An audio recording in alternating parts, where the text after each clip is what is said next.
The Tiger 850 Sport is an all-new model for Triumph in 2021. The theme of this motorcycle is versatility. You get a whole lot of performance, capability, and adjustability in one motorcycle. It can do adventure, it can do touring, even a little sport riding. And while it's not going to be the master in any one of those categories, it is an excellent hybrid and a very refined overall package. With versatility in mind, I spent as much time on the Tiger 850 Sport hitting up as much different terrain as possible. We did some off-roading in Zion, some canyon carving in Borrego Springs, and just cruising through town to find out what this Tiger does best. And the answer is all of it.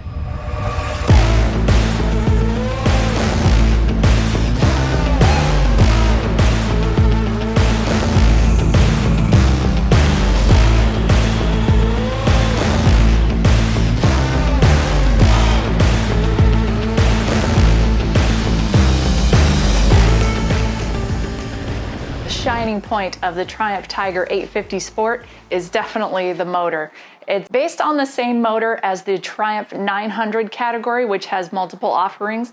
It is an 888cc triple cylinder engine, and that's the same displacement that you're going to get on the Triumph 900 line. So why is this one called an 850 versus the rest of them called 900s? Well, the concept also behind the Triumph Tiger 850 Sport is that it is detuned.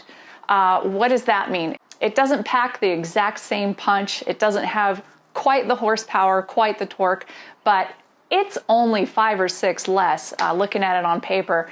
And also riding it, you could have fooled me that it was detuned, because boy, is it fun. I mean, wow, green light go. It gets up on its toes and builds power in a beautiful way. It's not out of control, not going to shoot out from underneath you, but just a nice, strong, tractable pull. Everything about this bike is so poised and sophisticated. The strong power on the street made me think that the Triumph Tiger 850 Sport might be a little bit too much of a handful in the dirt, but it minds its manners incredibly well. It has the built-in traction control and ABS. It's very intuitive and very natural feeling. So this bike is very, very well behaved in the dirt. And if you do also wish to, you can turn the traction control and the ABS off, which can be a little bit more fun in the dirt. I went to try the off-road mode on the electronic suite and found that there isn't one. And that right there should tell you all you need to know. This is for the more road-focused adventure riders. So if you're looking to do a little bit more dirt, there are other Tigers for you to choose from. This is not the most off-road savvy of the group. It is capable, and especially given that it is technically an adventure touring bike, that means that it does need to have the capability to take the occasional fire road, off-road. It was pretty good in the dirt. I was impressed with the front to back stability, the power character, again, the T-plane crank and that triple cylinder, the way that it builds power, it's so nice and tractable at the bottom end. And then as it builds, gets a little bit punchier and more fun. So it was a lot of fun to ride on the dirt, on the street, everywhere.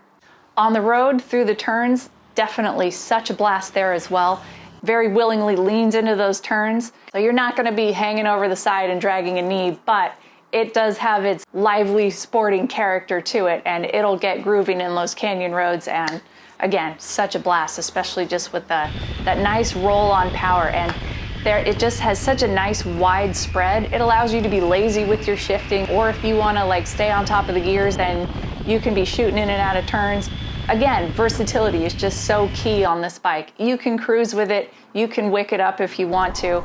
Either way, it's going to offer you a really fun ride. Along with its versatility comes a lot of adjustability. You can adjust the windscreen height, which is very easy to do, no tools required. You can adjust the screen up or down with just one pull of a lever. Another very cool feature I think that the Triumph Tiger has is the adjustable seat. Again, without needing a single tool, you just use the key, pop the seat off, look underneath on the main part of the seat, and there are 2 bars, and the bars are where the seat sits on the frame. Now, all you have to do is pop those bars out. They're attached with little elastomers, and just snap it into the next slot. So just like that, you can bump your seat up a little bit, or you can put it in the stock position and leave it down. It's only about a 20 millimeter difference, but it's enough of a difference, it's quite noticeable. The low position is really nice because it allows me to feel in the bike instead of on it, because you're really kind of tucked a little bit more in there. But again, it's a nice tall bike, so I could still see over cars, and I thought it was a really nice height. I liked it. For off-road, however, I do like being a little bit higher up because it's less of a transition in between sitting and standing. So I did really like, I popped it into the higher seat mode.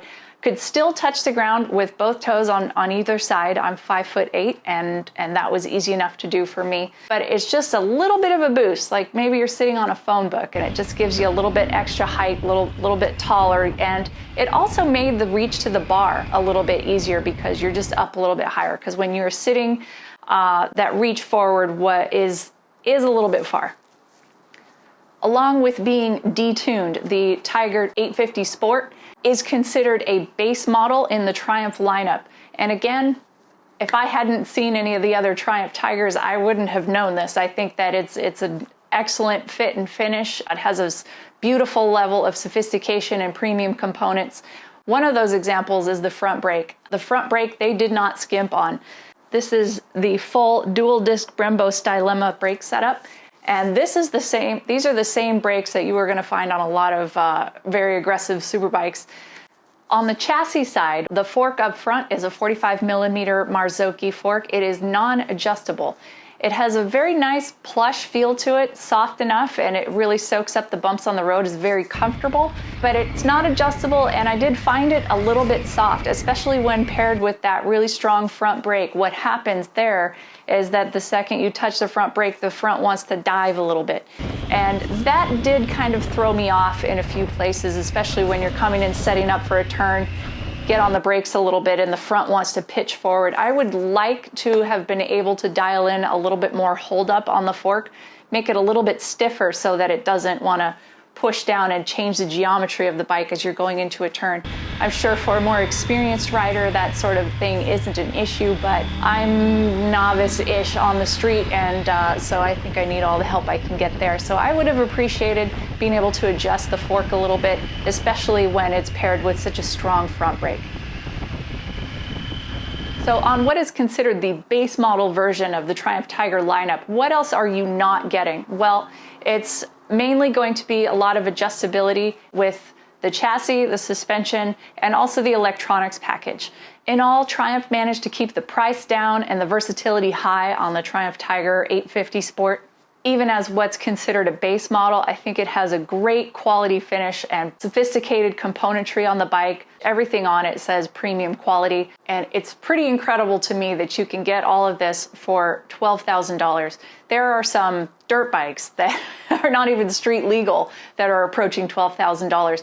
So the fact that you can get this level of motorcycle for that amount of money, and then it's also, it can be your blank canvas. When you're buying a bike that is very middle of the road versatile, you're probably going to want to take it more in one direction or the next. And this way it lets you spend that extra money. You put the accessories on there because you may not need the adjustable suspension. You may not need additional riding modes or tire pressure monitors or any of the other fancy bells and whistles that the rest of the Triumph Tiger lineup offers. It's a wonderful, well-rounded package. I had an absolute blast on it. I'm sorry to have to give it back after only 2 weeks because I feel that this is something I could spend a lot of time with. This could be your daily commuter, this could be your weekend adventurer, this could just be a cruiser. You could pack up and head out for an entire weekend with the right accessories. There's so much you can do, so many doors open to you on the Triumph Tiger 850 Sport. Thanks for watching. I hope you enjoyed it. If you did, please give it a like and please subscribe because we have a lot more coming on Cross-Reddit. Thanks.